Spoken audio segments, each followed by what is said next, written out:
2005ல சேது சமுத்திர கால்வாய் திட்டத்தால் ஏற்பட்ட சர்ச்சை ராமர் பாலம் குறித்த மிகப்பெரிய அரசியல் மற்றும் சட்ட போராட்டத்திற்கு வழிவகுத்தது.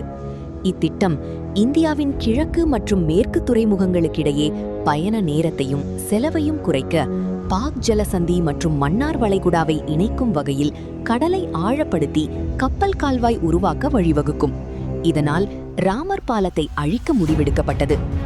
ராமர் பாலம் என்பது வெறும் கற்பனை என்ற அரசின் வாதம் இந்துக்களின் நம்பிக்கையை கேள்விக்குள்ளாக்கியது. பெரும் எதிர்ப்பால் அத்திட்டத்தை செயல்படுத்த முடியவில்லை.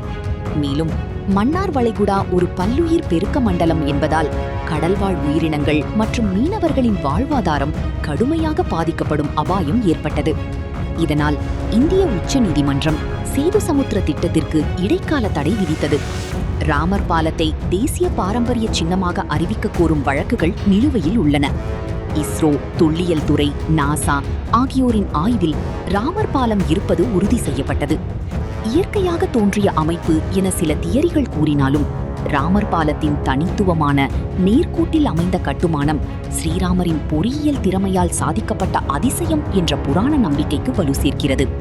இது பத்தாதுன்னு ராமர் பாலம் தான் பைபிளில் சொல்லப்பட்டுள்ள ஆடம்ஸ் பிரிட்ஜ்னு ஒரு சர்ச்சையும் இருக்கு.